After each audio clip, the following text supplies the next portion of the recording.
For the love of fall, Starbucks pumpkin spice lattes and pumpkin cream cold brews are back. Smooth espresso dashed with pumpkin pie spice and velvety whipped cream. Or cold brew topped with pumpkin cream cold foam fit for the season. Your pumpkin awaits. Order today in the Starbucks app. Hey guys, it's Allie. Welcome back to Infertile, the podcast. This is episode 190 called Priscilla Brown. Hello, Infertile AF listeners. This is Blair Nelson over at Fab IVF Mama on Instagram. I am the co-founder of Fertility Rally with Allie, and I am here today to invite you to our 5th Fertility Rally Live happening virtually October 22nd. Fertility Rally Live is an event that we host each fall and spring specifically for the infertility community to educate and inspire you all on your own unique paths to becoming parents or not. And what you can expect at Fertility Rally Live is a keynote speaker, 2 panels, 12 different breakout sessions, an afternoon reset, and of course, we will end the day with a happy hour like we love to do over at the rally. So, exciting news. For the first time ever, we are offering this event to anyone and everyone who is interested for free. We are so excited to be able to do this for our community. So if you would like to join us, you can go claim your ticket at the Fertility Rally Instagram. There is a link in our profile to claim your ticket. It is super easy. The best part about Fertility Rally Live is that you don't actually have to be there on October 22nd. As you claim your ticket, you will have access to all of the content, which is 8+ hours of support and education starting October 22nd for 30 days. So go claim your ticket today. Go over to the Fertility Rally on Instagram. The link is there in our bio. If you have any questions, reach out to us. We cannot wait to see you there, and we cannot wait to offer this to our community for free. Sending so much love to all of you. Enjoy today's show. This episode is brought to you by Magic Mind. You guys, if you're like me, even when you're focused, you're not 100% focused, and you're always craving to do more. Lately, I'd been having a lot of trouble concentrating on even the smallest tasks. But then I discovered this little shot called Magic Mind. Magic Mind's mission is to make the world more productive by giving people like me and you the tools to be the best versions of themselves. The goal of Magic Mind is to get you into that glorious flow state more often so you can do your best work more efficiently and spend more time doing what you love. There's 2 really key ingredients in Magic Mind, and they're hard to say, but I'm going to try. It's ashwagandha and rhodiola rosea, which work together to decrease stress and low-grade anxiety by lowering your cortisol levels. So I have to say, after using Magic Mind consistently for a week, I did feel a boost in clarity and focus. I was able to concentrate, hone in, and check things off my ever-growing to-do list. So here is the deal. I have a 20% off code to share with you guys, and it's Infertile20. So to use it, you can go to magicmind.co/infertile and enter the code Infertile20 at checkout. Again, that's go to magicmind.co/infertile and enter the code Infertile20 at checkout. The best part is that they have a money-back guarantee, and if you get a subscription, I have a 40% off for you. So that 40% off code only lasts 10 days. So hurry up. Check out Magic Mind and let me know what you think. Thanks, Magic Mind. Oh my God, you guys, I love talking to today's guest, Priscilla. She is so interesting and funny to talk to and transparent about her entire infertility journey. She is today the mom of 4. Liam, Bear, Ziggy, and Olive. Are those not the best names for kids? But it took her a very long time to get there with some twists and turns and surprises and many, many things in between. So I don't want to give too much away. I will let her tell you guys. Without further ado, this is Priscilla's infertility story.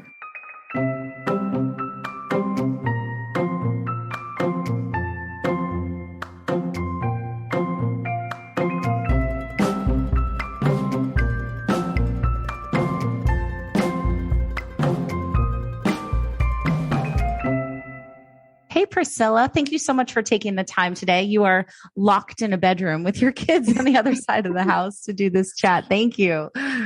Thank you for having me. I appreciate it. So I just want to start with how I heard about you and found your Instagram. I think it was just in the infertility community, but you have a beautiful Instagram and you talk about infertility and what you went through to build your family. You also have a really beautiful collection of poems, a book called Waiting on the Universe. So I want to talk about that as well. But let's start with the beginning. Did you always want to have kids? Yes, I definitely did. In fact, I kind of was always the kid who wanted to be around babies. Like I would purposely try to leave church to go work in the nursery and hold the babies. I would try to get out of summer camp to go work as a counselor in the toddler room. Like my whole childhood was around babies, and I came from a big family. So I was one of four. So I was kind of always mothering the younger two myself. And so, yeah, having babies was always what I wanted. In fact, I was thinking about this the other day. I was talking with a friend of mine because they asked my son in first grade this year what he wanted to be when he grew up. And he said a paleontologist. And I was like, wow, that's a very specific occupation. Because when I was a little girl and they asked me what I wanted to be, I always just said I wanted to be a mom. And they were like, oh, what job do you want to have? And I was like, I just kind of want to be a mom. Like I never really had any career ambitions until I was much later in college. Then I figured out, okay, maybe I should do something. Right. But mom is one of the hardest jobs in the world. Mom, yeah. I think I finally settled on, well, I'll be a fly girl on In Living Color, which is amazing. Totally aging me. If you know and J-Lo. No, I know exactly what you're talking about. Start. Yeah. Yeah. But that was all right, I'll either be a mom or I'll be a fly girl on In Living Color. Those are both. Or both. Okay, yeah, so you are a fly girl. Let's just get that out of the way, right? Sure. Okay. So fast forwarding a whole bunch, what happened when you presumably got married, started to try all that? Did you ever have any issues with your periods or fertility or anything like that growing up? Yeah, no, growing up, I got my first period. I think I was 13. Everything was normal. I have two sisters. They had normal periods. There was never any family history of infertility. Mm-hmm. My period was very regular. I never had difficulty with cramping or anything. And so when I met my husband and we got engaged really quick. We got married really quick. It was one of those things we just kind of knew it was meant to be. I knew he was the one. I was older. Not older, but I was 30 and I had dated a lot and he had dated a little bit. And so we kind of just knew let's get married and let's start a family. This is what we want. And I honestly thought that was going to be it. We'd probably get pregnant on my honeymoon. I really thought coming back from my honeymoon that, oh my gosh, I'm going to be pregnant now. Next, we're going to start planning the baby shower. And it did not go that way at all. But yes. And did you think that because your sex education was always kind of if you want to try to have a baby, it's pretty easy. And, all you need to do is not use protection and have sex. And there you go. Cause that's what I learned. Yeah, exactly. I went on birth control when I was 18. And that was kind of just the thing I'm on this pill, so I will never get pregnant. And then as soon as I get off the pill, and in fact, when we were engaged, I got off birth control pills because we knew as soon as we get married, we want to start trying for kids. And I thought it was going to be that simple as you just get off birth control and that's how people have babies. And nobody ever educated me or told me otherwise. And like I said, there was no family history. Mm-hmm. So I didn't know. I totally agree with you. And I had the same basic education. And we've been talking about that a lot, trying to improve it for the people coming behind us and the future generations, just to know more about their body and to feel empowered and to be able to make better decisions. Yes. So tell me about, so you got back from your honeymoon and you're okay, we're going to have a baby now. What happened? Yeah, we're going to have a baby. And then that month went by. I wasn't pregnant. Time went by and we were trying, but we weren't making a big fuss about it. And then it was a year of trying and nothing had happened. And so my OB said, I'll do some preliminary testing. So she did some testing and everything came back normal on her end. And she said, I think at this point I was 31. She said, you're young by fertility standards, but it's been a year. Why don't I refer you to an RE? So I found one in town. We went to her. She did so much, all the testing, the whole gamut of everything. I remember even getting an STD test and all these things that I in the time thought were so unnecessary. Mm-hmm. And everything just kept coming back normal. And so like I said, we wanted a family and I wanted a big family. He wanted a big family. And so we were let's do whatever we need to do. And so her recommendation was to jump into IUI. So we did 5 IUIs. Okay. Did you know anything about IUI before you did it? My older sister had actually had one IUI. Turns out they had trouble getting pregnant, but it was, they knew why. Her husband had sperm mobility and things like that. So they did an IUI. They got pregnant, and they were able to kind of quickly solve that issue. And they've gone on to have many more children. So I knew what an IUI was just because my sister had had one. But other than my sister, I didn't know anyone who had had an IUI. And I just remember it was they were calling it the turkey baster. And I was like, oh, this will be fun. Sounds simple enough. Right. But it worked for my sister on the first time, and it worked well for her because they knew specifically what was going on. So I guess they were able to find good sperm and get it going for her. Mm-hmm. But for me, it was always unexplained infertility. That was always my diagnosis, unexplained infertility. And, so we did 5 IUIs. Mm-hmm. Was it kind of back to back to back? So that's like 5 months or longer, presumably, right? That's a long time. There might have been a month or 2 in between, depending on like when my cycle was. Right. But it was pretty much back to back to back. I want to say it was like it felt like an entire year of IUIs. Totally. I remember there were certain like events and things that we had to miss because I'm scheduled to go get pregnant this week. Totally. I can't go to this party because it's out of town and I have to be in town for this. And so exactly. I know so many people listening can relate to stuff like that. It can, all of it, all through we'll get into the IVF, but it consumes not just financially, emotionally, but time, so much of your time. And I remember I had to miss one of my best friend's bachelorette parties because they called and said, all right, you're getting your trigger shot. You're coming. And I was like, no, I can't come. This was later on for an IVF. I was like, I can't come. I have a bachelorette party. And they're like, sorry, do you want to cancel the whole thing? Throw away thousands of dollars? I was like, no, I guess I'll just miss the party. So it consumed a lot of my time as well. And then adding insult to injury, and I'm sure you can relate to this too, is when you do give up big, important life events like that, your best friend's bachelorette or a wedding or something, and then you don't get the results that you want. It's like, it's so frustrating and maddening. So frustrating. So how were you feeling like mentally, and how were you doing with your husband, like going through these IUIs and, it's not working month after month? During the IUIs, we were still very hopeful. And I didn't know at this point that there was a kind of a cutoff, how many IUIs. I just assumed we'd do as many IUIs until I had a baby. And the IUIs weren't painful. They weren't, they weren't that expensive. And I say that compared to IVF. So in the moment, we were still very optimistic. I was, thinking we're going to get pregnant on one of these IUIs. So everything was emotionally, I was doing well throughout the IUIs. The IVFs, it got a little harder for all. Okay. So when did you guys switch from IUI to IVF? Well, I got pregnant on the 4th IUI that we did. And then I had a miscarriage at 11 weeks. So sorry. No. Oh, thank you. Actually, it was 10 weeks. Yeah, I was about 10 weeks along. We had just had that second ultrasound.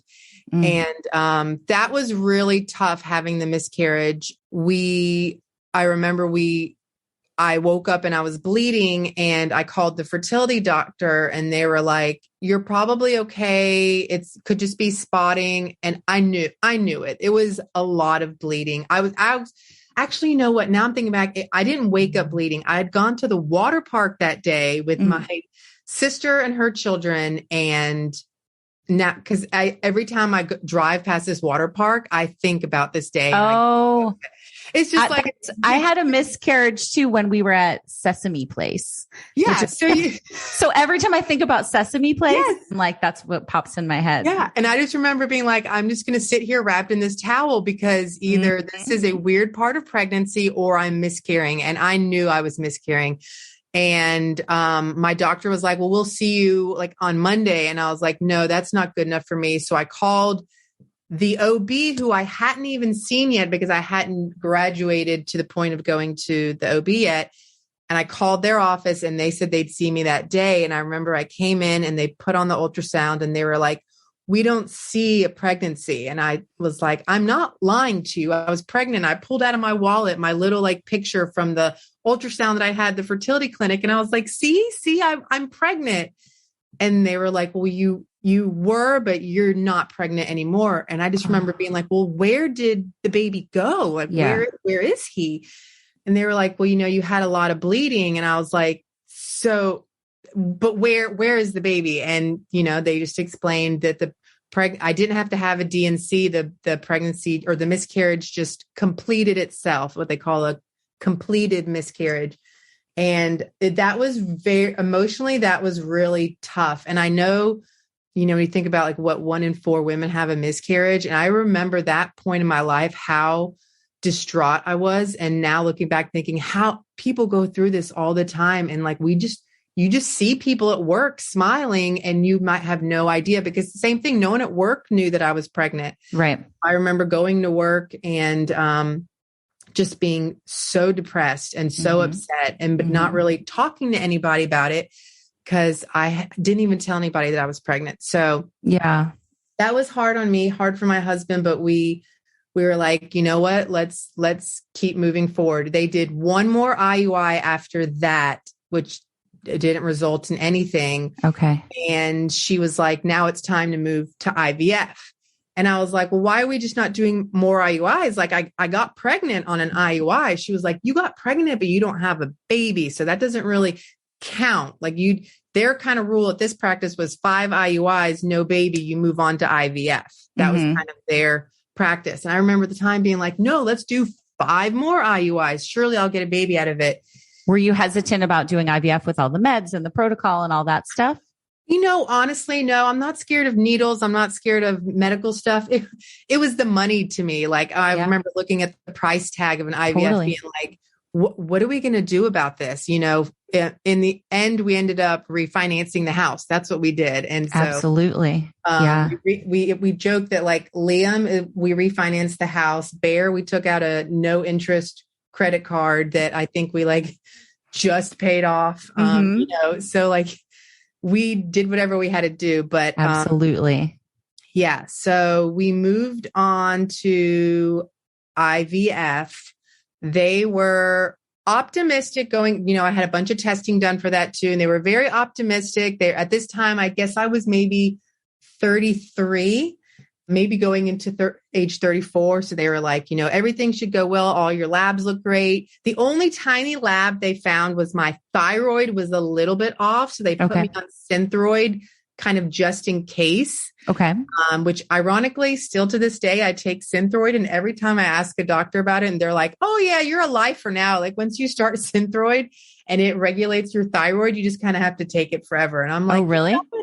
Yeah, I don't know. Do you have any side effects from taking it or anything? No, I've gone a few days without taking it. And the pharmacist was like, oh, you must feel so much fatigue. And I'm like, I do feel fatigue, but who doesn't feel fatigue? I'm always tired. So yeah, I don't necessarily know that I have a thyroid disorder per se. Right. But that was the one little tweak they made. They put me on Synthroid to make sure my thyroid levels were normal, but everything else, my prolactin, my FSH, my, blah, blah, blah, all the things, everything was normal. So they were very optimistic. I was very optimistic. So we did the retrieval. At this point, I did gonal F. They had me on, I wrote this down because there's so many numbers to remember. They had me on the dosage of 300. I don't know if that means anything to you, but it wasn't the highest dose that they could put someone on. So they did the retrieval and we had 8 eggs retrieved, 5 that were viable, 4 that fertilized, and then 2 that made it to day 5 embryos. And so I was like, that's great. We've got 2 embryos. That means I'm going to have 2 kids. And she was like very concerned that they only found 8. She was like, at your age, your health level, the amount of gonal F that we gave you, I should have gone up there and seen at least 30 or 40 eggs in your follicles. She was like, I spent a lot of time up there and I only grabbed 8 eggs. There was only 8 eggs. And I was like, okay, so that's not normal. And so at that point, they diagnosed me with diminished ovarian reserve. Yeah. Yeah. COR. Yes. Yeah. And so one of those acronyms that I was like, what? Dead on arrival? Like, what does that mean? And yeah. And when you look it up, they say this is normal for older women. And I'm like, but I'm not at that point. I'm not older. So why do I have this? And I did have one embryologist talk to me once, and I loved the embryologist. In fact, at my first fertility clinic that I worked with, I wasn't so crazy about my actual doctor, but the embryologist was so great about explaining things in a way that really made sense to me. And I was like, can we bring him back in the room? I want to talk with him. But he said to me, he was like, some people are just born with only 9 toes, or they're born with a third nipple. You were just born with not a lot of eggs. And gotcha. So, yeah. And as everybody knows, or maybe not, because I didn't know this, but you're born with the amount of eggs you will have for your lifetime. It's not like sperm that is regenerated, every 3 months or something like that. So interesting. Okay. So what did you think when you heard that diagnosis? I still didn't really care per se, because I was so focused on those 2 embryos. And so I was like, I don't even care. I'm just so happy that we got to this point. So I was still feeling real optimistic. My husband was feeling really optimistic. We got very lucky the day of the transfer. Everything went smooth. I remember specifically, they showed me a picture of both embryos. At this point, so the year was 2015. I don't know if it wasn't done as much then as it was now, but they gave us the option to genetically test the embryos. What is that called? It's called pre-implantation genetic testing. So PGT. PGT. Yes. I knew there was an acronym.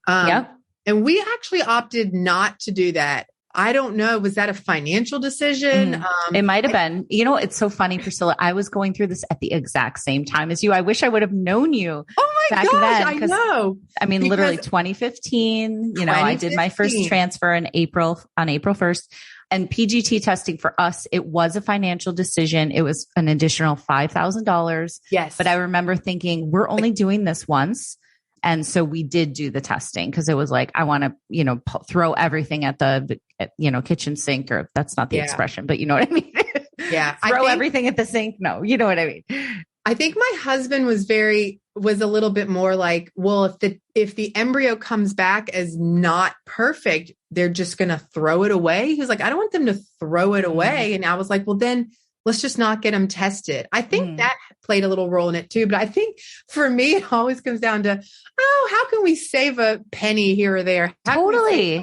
$5,000. So I was like, I mean, that's not a penny. That's $5,000. It's not a penny. You're right. And I was like, I want these embryos. So they were graded. They graded them. They were like 6. One was a 6AA. One was a 6AB. So they were graded really highly.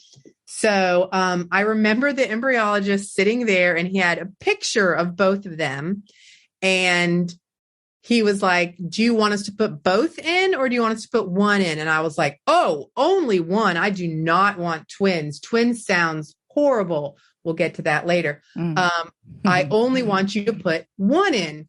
And so then there was this long pause, and nobody said anything. And I said, am I supposed to pick which one based off of these pictures? And everyone laughed. And he was like, no, we'll pick the one. We just wanted to know one or two. And so they picked the one that I guess looked better. It was a more perfect circle, and transferred, and it became our baby boy, who is 6.5 years old now, named Liam. Yes. And Liam and Sunny, my 6.5-year-old. So when was Liam born? He was born Valentine's Day, which is a funny story. He came of 2016. Of 2016. Okay. Yeah. Got it. So Sunny was December 2015. So literally we were going through this at the exact same time. That's so funny. Liam was actually born 3 weeks early. He was that year that he was born, 2016, was a leap year. He was actually supposed to be born on leap day. And I remember thinking, that's a horrible birthday. I don't want him born then. But then he ended up coming 3 weeks early and was born on Valentine's Day. So we got a holiday. anyways, and I'll get to the Valentine's Day in a minute. That's a whole nother story that that's a fun story, but I'll get to that in a minute.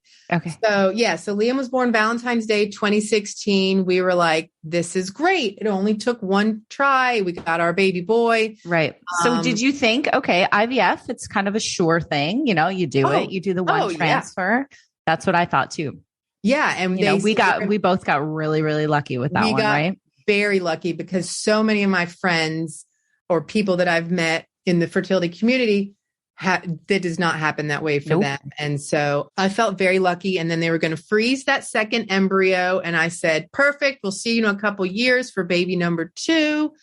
And it did not happen that way. So moving on to that, it was, Liam was about 2 years old. Like I said, we always wanted a big family. So we knew we wanted more kids. So Liam was about 2 and we decided to go back to do the second embryo transfer. And there were some red flags with this one along the way that looking back, in the moment I didn't notice it, but then looking back, I noticed it. The first thing was they kind of changed the entire protocol. So 2 years had gone by, my fertility clinic changed the protocol. And it was small things like instead of estrogen patches, I had to take an estrogen pill. Instead of progesterone suppositories, I was now doing injections every day. And it was really hard for some reason. The injections, it was just we could never get the needle. It was a whole mess. I remember my husband and I fighting over this stupid injection. And he was like, you need to be doing the same thing you did with Liam. And I went to my doctor and I was like, why am I not on the same exact protocol that I was on for Liam? Because it worked. You gave me a protocol. She was like, well, science research shows that more women are successful when we do this, this, and this. And I was like, I get that. And I'm a huge fan of evidence-based practice, but I did better on this. I had a baby from this protocol. Can we please do this exact protocol? It's like, if it ain't broke, right? Like, if it ain't broke, why are we fixing it? But she was like, I felt like this practice, everyone had to fit the mold that they wanted to do. And whenever I would be like, well, I want to do it this way. Well, no, we're going to do it this way. So a lot of things like that along the way. I did not get acupuncture for this transfer, whereas I had for Liam. I think I was just kind of like, I don't even know if I believe in the acupuncture. I don't know if I need it. Even though I was very religious about it with the first IVF, I didn't get it for this one. The other thing was, and this was a big thing. Okay. So we go in for the frozen embryo transfer and they make you go in with a full bladder, and we go in with a full bladder and they do the transfer. And then when they're done, they're like, all right, if you need to go to the bathroom, hop up, you can go to the bathroom. You're all done. And I was like, oh, I don't need to stay here for a little bit. And they're like, no. I mean, most women have to go to the bathroom. So if you need to get up and go pee, go pee. So I was like, oh, okay. I didn't know any better. And I did have to pee because I had a full bladder. So I got up, went to the bathroom. We went home and I went for the follow-up in a couple of weeks for the blood work. And my blood work was a 12. They were like, technically anything, I think it's above like a 6, an 8. I think it depends on the lab or, but I've heard like a 5 even. It could be, but yes. So technically you're pregnant. They're like, technically you're pregnant, but it's not looking good. And I didn't have a period yet. And so we went back for a blood work a few days later, still didn't have a period. And they were like, okay, your number is a 14. And I was like, good, it went up. And they were like, no, the number should have been what at that point, like 3,000 or something. Yeah. It should double and double. Yeah. Yeah. The number wasn't going up. That was what the HSG, is that what it is? And of course I peed on a stick at home and it said negative. And then sure enough, a few days later, I got my period. And so that was really tough with us too, because after that we had nothing, like we didn't have any more embryos. And so if we still wanted another baby, we were going to have to keep trying on our own, which I guess I didn't mention that part. We were also trying on our own in between. And of course, nothing happened. So we knew we were going to have to kind of start from scratch all over again. Right. Do another retrieval and all that. So let me ask you this. You'd mentioned like you didn't do the acupuncture. You went to the bathroom. Did you think in retrospect that those things had something to do with the fact that it didn't work? I do now, because let me tell you, for the next IVF, boy, did I do acupuncture like twice a week. And for the next IVF, when they said you can get up off this chair after the transfer, I said, no, ma'am, I will be staying in this chair for half an hour. When's the next time you need this room? And she was like, we don't need this room till 1:00. Yep. And I was like, well, then I will sit here for half an hour. I sat in the chair for half an hour, and Will on his phone pulled up a YouTube video. I wrote down the name. I'm going to have to tell you this woman's name. It's Jackie Brown.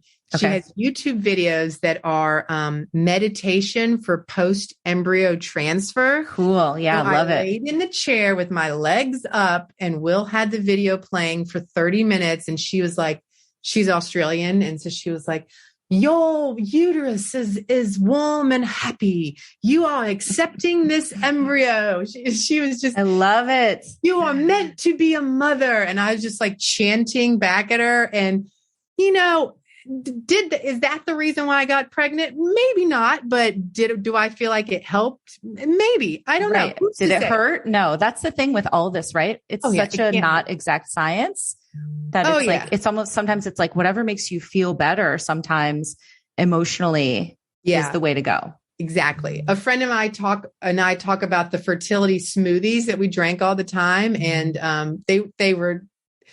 we drank these every day. She and I were going through I was going through IVF, and she was doing IUI the second time around.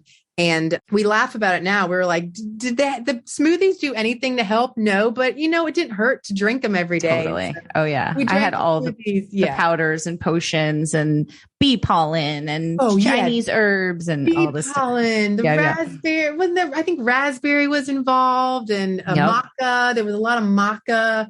Yeah, you can look this all up, but there's so much, other stuff. But so I do tell people about when they tell you it's time to get up off that chair, stay in that chair for half an hour, do some meditation, put on the chanting, even if that has nothing to do with it, it's from a scientific standpoint.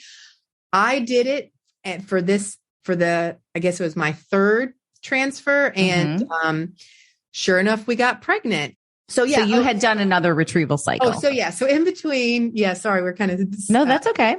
Hopscotching around. You jump around a little. We did another retrieval, and this time she was like, based off the fact that we only got 8 eggs out of you, I'm going to bump you up to the highest amount of the gonal F possible.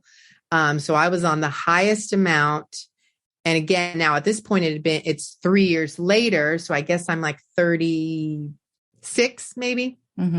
And we got the same exact results. 8 eggs, 5 of them were viable, 4 of them fertilized, and then 2 of them became day 5 embryos. Same thing. They asked, do you want us to put 1 in, or do you want us to put 2 in? I said, oh, please just put 1 in. I do not want twins. And I kept saying, like, why do you keep offering 2? Like, what is the point of putting in 2 embryos instead of 1? And they were like, it just kind of increases your chances of getting pregnant. And I was like, but does that make the embryos more likely to become babies? And I was like, and they kept saying, no, it was almost like they just wanted to check off that, like, yeah, she got pregnant. Yeah. But it wouldn't necessarily mean that embryo is going to become a baby if you put both of them in. So I was like, no, please just put in 1. I don't want twins. So they transferred. Same thing. We did not get these genetically tested, but they were both graded exactly the same. They were both 6ABs. And so they picked 1. They put him in. I remember this protocol was a little different. They no longer did fresh transfers. And so with Liam, it was a fresh transfer. So, we did the retrieval, we got the embryo. I came back, a couple days, I guess it's like a week later, and had the one transferred. For this one, they froze them in between. So I had to wait a whole nother cycle, get started back on the medication. And So I remember being like, oh, you're just pushing the date further and further back. And then when I looked at the date of the transfer, I was like, this date is kind of similar to the date that we transferred Liam. What a coincidence. Not thinking anything about it. Well, the transfer was successful. I was pregnant and the due date was February 22nd, which is President's Day. And I said, oh, this is crazy. I'm going to have a baby on Valentine's Day. And then this baby will be born on President's Day. Well, sure enough, Bear was born on Valentine's Day. So now we have two boys who have the same birthday. Oh my gosh. 14, exactly 3 years apart. That is so wild. Yeah. And to kind of rewind a little bit with their pregnancies, I don't really have any stories to tell from the pregnancies because I was very lucky in that I joke around all the time with my friends is that I have a really hard time getting pregnant. But once I get pregnant, I actually do pretty well. Once I am definitely pregnant because they both had very uneventful pregnancies. Yeah. Bear was breached. Okay. So I had to have a C-section with him. Same with my kid, both of my kids, actually. Yeah. Both were breached and C-sections. Did you do the external version procedure? Nope. We didn't try to change it or anything at all. It's for the best. Because let me tell you, I did that with Bear, the manual version where they basically tried to manually flip him. Yeah.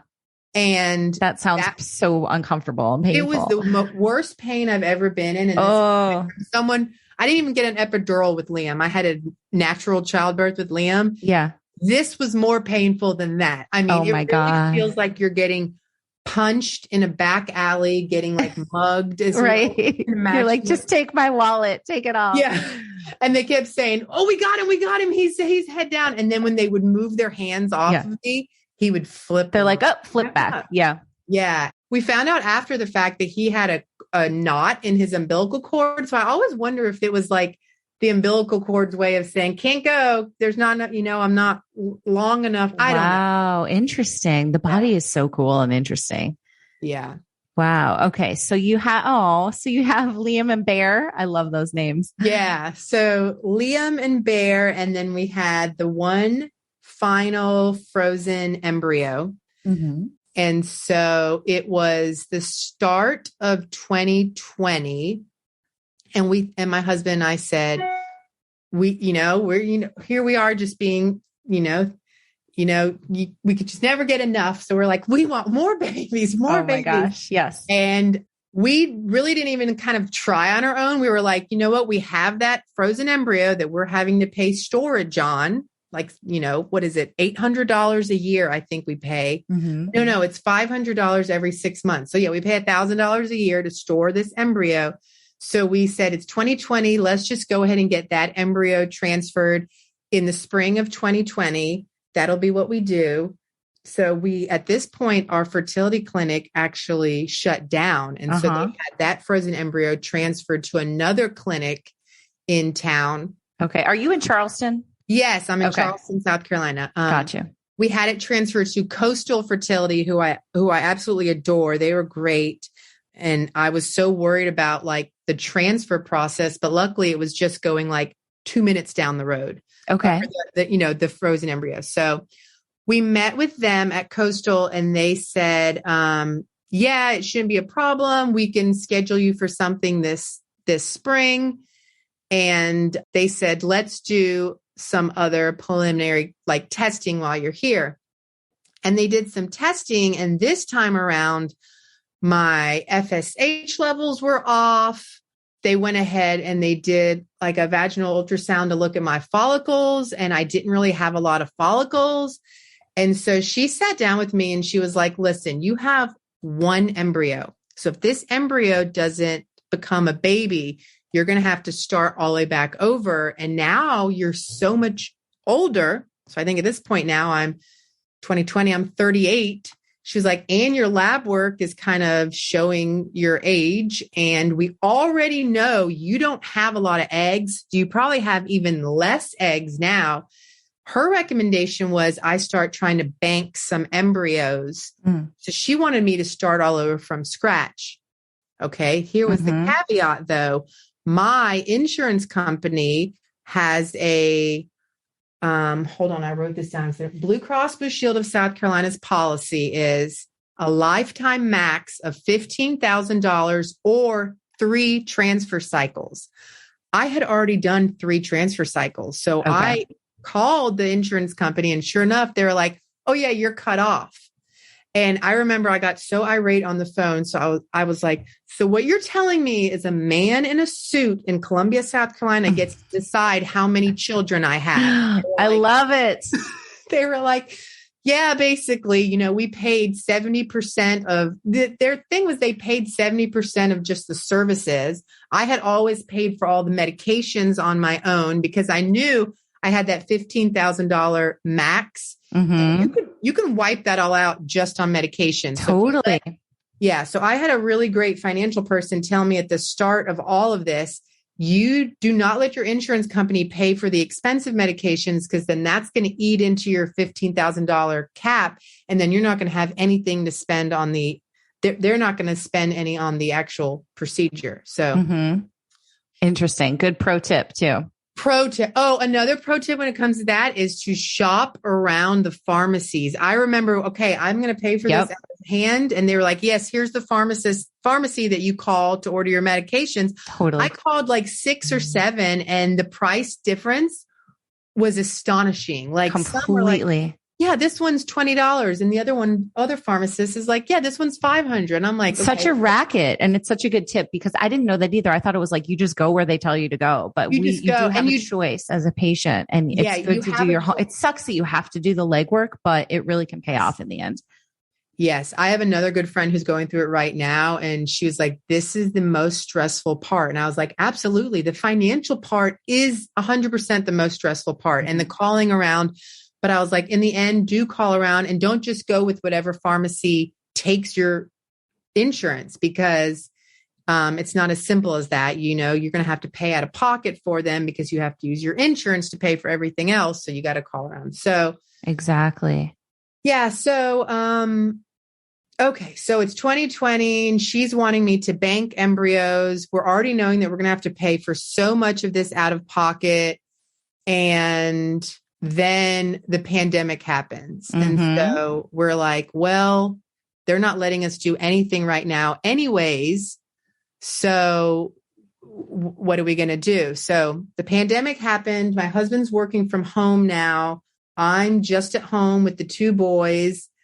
And I honestly hate telling this part of the story because this is like not that I hate telling this part of the story, but, this part of the story is something that I always hoped would happen. Yeah. All those years, like in between Liam and Bear, we kept trying on our own and nothing would happen, all those years before, when we were still going through IUI and we were still also trying on our own and nothing was happening.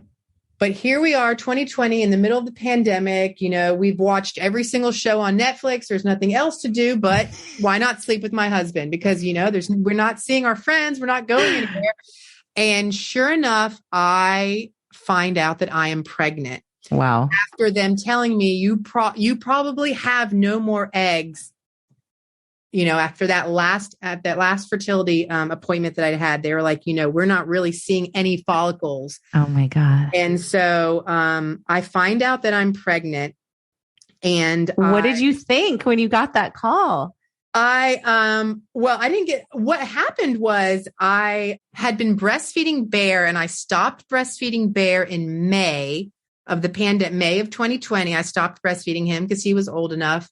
And I got my first period after I stopped breastfeeding him in June.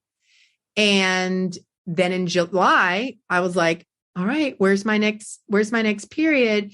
And, I was like, that probably happens after you get a period back after breastfeeding. It probably skips a cycle or 2. Right. And then I was like, or maybe no, there's no way I'm pregnant. Oh, okay. So you took a test. So I took a home test and it was positive. I told my husband, he was completely just shocked, but we were so excited. We were like, this is what we wanted. I didn't know who to call. So I called the fertility clinic. And I was like, what do I do? And they were like, you go see an OB at around like 8 weeks. And I was like, no, but like, do I need progesterone, the estrogen? Like what shots should I be giving myself? And they were like, no, you don't do anything. I'm like, oh, so this is what other women do. You just get pregnant and you don't do anything. You just go on your merry way. Yeah. Go on your merry way. And they were like, yeah. And I was like, no, I'm not comfortable with that. Can I come see you? And the fertility clinic was super sweet. They were like, sure. Even though we did nothing, we're happy to see you just to confirm the pregnancy.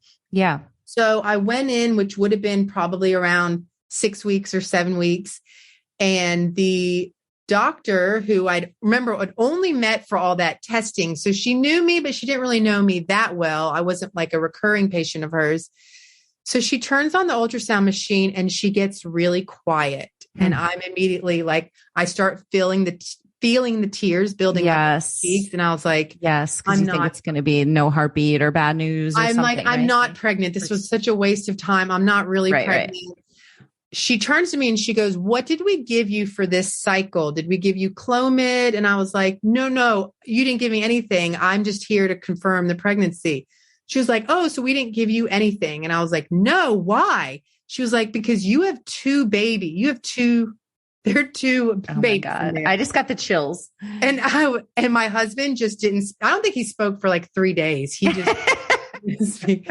And I, of course, was like, what do you mean? How do I have twins? You told me to have any eggs. How can I have two babies? What's going on? I, of course, have all the questions. And and she was like, this happens. She was like, you're kind of at the end of your reproductive road, your end of your reproductive journey, and your body knows it. And it's very typical to hyperovulate she was like, there's 3 factors that make women hyperovulate. You're older, you've had subsequent pregnancies, and you have a history of diminished egg count. And I had all 3. And so she was like, your body knows it. So it'll purposely drop 2 eggs each cycle, as a way to help populate the planet. I guess your body is trying to help you in any way. Amazing. And I'm like, my body that has been failing me for years, you're telling me now dropped 2 eggs. And so I had, so there were two heartbeats. Oh my God. And so at this point, all those years of me saying, I do not want twins. Do not put 2 embryos. Right. Do not transfer 2 embryos. And I'm pregnant with twins. And at this point, I had one friend who was pregnant with twins who lost one of the other twins. And when I looked at, of course, I go home and I'm Googling twin pregnancy, twin gestation. Sure. You hear about that a lot, is that early on, you get pregnant with twins and one of them doesn't make it. Right. And so in my head, I'm thinking, oh my gosh, I'm going to have to deal with losing one of these babies. Like that's probably what's going to happen. And I was like, I'm going to have to go through as essentially a miscarriage. Would it be a miscarriage? Like I was just kind of like keeping myself guarded. I was trying not to fall in love with 2 babies. Completely guarding your heart. Right? I was guarding my heart because I was like, I'm probably going to lose one of these. Like women don't have healthy twin, I just didn't. And I didn't know at the time anyone that had twins. Fast forward to now, I know thousands of women through the Instagram who have twins. Right. But time went on and they were growing and they were thriving.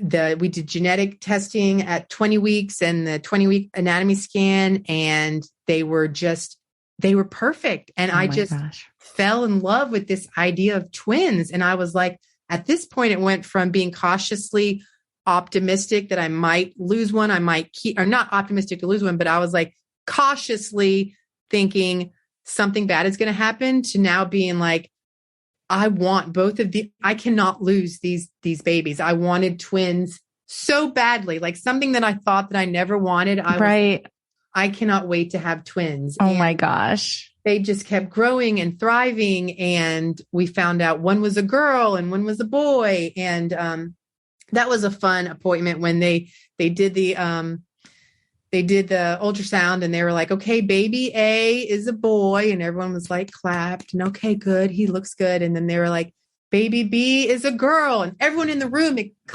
jumped and was like, and I was like, you guys didn't clap for the boy. You only clapped for the. They're like, well, you already have two. I was like, no, but you guys need to clap for him just as much as you clap for us. So like, such a good mama. Yeah. I was like, you're like welling up as you tell me the story. I know. So sweet. Like, I am too. Boy. But, it was, so yeah. So we, they were due Easter Sunday. I can't get away from holidays. Right. But I ended up having to have a C-section with them. They came full term at 38 in a couple of days. Oh my gosh. Incredible. And they are beautiful, healthy little boy and little girl, Ziggy and Olive. Oh, the best names, Priscilla. Oh my gosh. Well, our last name is Brown. And when your last name is just, Brown, we thought we needed to get a little. But anything cool goes with Brown, Ziggy Brown. Yeah, like how badass is that name? Yeah. Everything sounds good with Brown, but then when you get to like Tom Brown, John Brown, I still think Brown. those sound cool too, though. They do sound cool, but they're also like everyone knows a John Brown. Right. Everyone will probably you Google Tom Brown, you Google Chris Brown, Bobby Brown's out Charlie Brown, right? Charlie Brown, yeah. So we wanted a name that was maybe a little bit more unique. So love it. So that was the four of them, and then we still have that frozen embryo that we are still paying $1,000 a year because. That's another part of the fertility story that nobody talks about is once you feel like your family is complete. And the irony is 4 children is more than enough for me. And it's more than I could have ever have wanted, but I don't feel complete because I still have that embryo. I feel like that's kind of our other little baby out there. And so we've been talking about what to do about it. Yeah. Throwing it away is not an option for us. 5 babies seems, ridiculous. So that's a hard decision. It's a hard decision. It's your story and it's only you and your husband can make that decision. Right. So it will be whatever you decide. And wow. What a story though. Yeah. Oh my God. So, yeah. And it's funny too, because I don't know if I told this part of the story, but the first fertility doctor that we met with, and she did the embryo, the egg retrieval, and then we only ended up with 2 embryos. I said, well, what should we do about this and that? And if both embryos don't become babies, and at some point I will always remember this sentence. She said to me, you need to make peace with the fact that you might not ever be pregnant. And I was like, no, I'm not making peace with that. Sorry. Like I'll make peace with some other things, but no, I just remember that sentence, like make peace with the fact that you might never have a baby of your own. And I was like, yeah, no, I don't like that. And yes. But to go from someone saying that to me to now having 4 children that I gave birth to. It just seems wild. So absolutely. Well, let's talk about waiting on the universe. When did this come about and how did you think about writing all this beautiful collection of poetry? Well, I've always been a writer. In fact, that I journal a lot. I do a lot of writing. My husband is more the kind of person he wants to talk about how he's feeling. Throughout all of it, he was talk. Well, I don't feel good about this. I'm more of, I sit there quietly and then I go hide in the corner and I write. So I was always writing, and throughout the trying to conceive, so from the year 2012, basically until Liam was born, I was writing. But instead of journaling to like Dear Diary, I was writing to Liam. So I was writing letters and poems and things to him about how I feel about the fact that he's not here yet, or that a baby's not here yet. Some of them were very angry. Some of them were very much like, one day when you're finally here, we'll walk across the ocean. I'll sing you this song. And some of them were very hopeful. Some of them were very negative. And so I just had a notebook of all these words that I had written. And in the pandemic, it started 2020. I decided, you know what? I think I'm going to turn these into a book. So I worked with an editor, and she thought it was a great idea. I had never seen another book like this. There's a lot of how-to books, like how to get pregnant, what foods you should be eating, what things you should be doing, but not as many books about the emotions behind it. It's basically like cursing at the universe. Like, why is he not here? You know, what am I feel a certain way. And so I wanted this book to not only be a clean, condensed version of all the notebooks that I had, but I wanted it to be a book that somebody could give to their sister or give to their cousin, to be like, I don't know what you're going through, but here's a girl who does, and this might help you. And that has been the best part about this book, is having people who reach out to me or email me and say, I read your book and I was bawling because I felt the exact same way.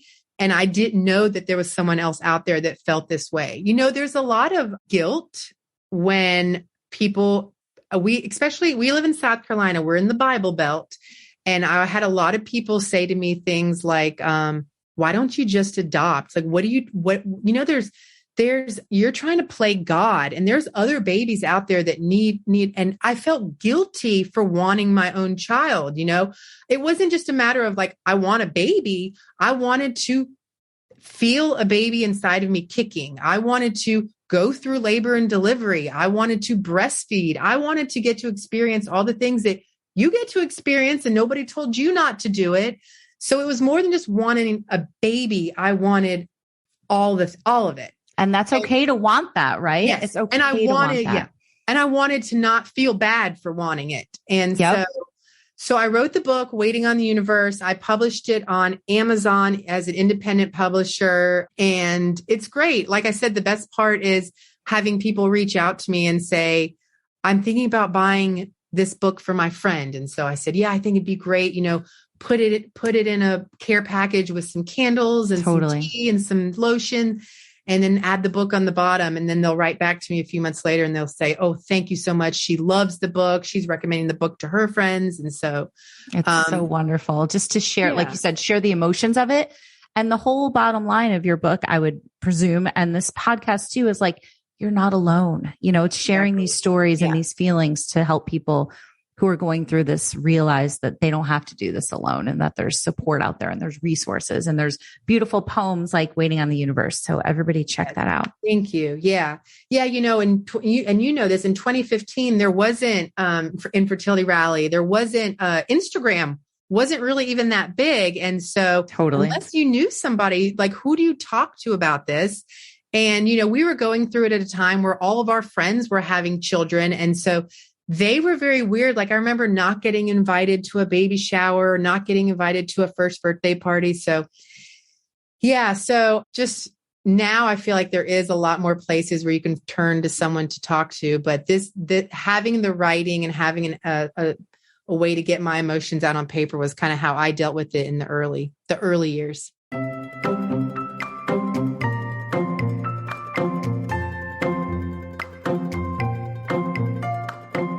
All right, everybody. Thank you so much for listening. And Priscilla, I really enjoyed talking to you. I hope we can grab that coffee or drink down in Charleston sometime soon. I would love that. So thank you so much for sharing your story. Guys, definitely check out Fertility Rally Live, which is coming up on October 22nd. It's a free event. You don't have to attend live. If you get a ticket, you have 30 days to watch all of our incredible talks. We have over 8 hours of programming. We have tons of giveaways. Every ticket holder gets a virtual swag bag with discounts and offers from fertility-friendly brands and wellness brands.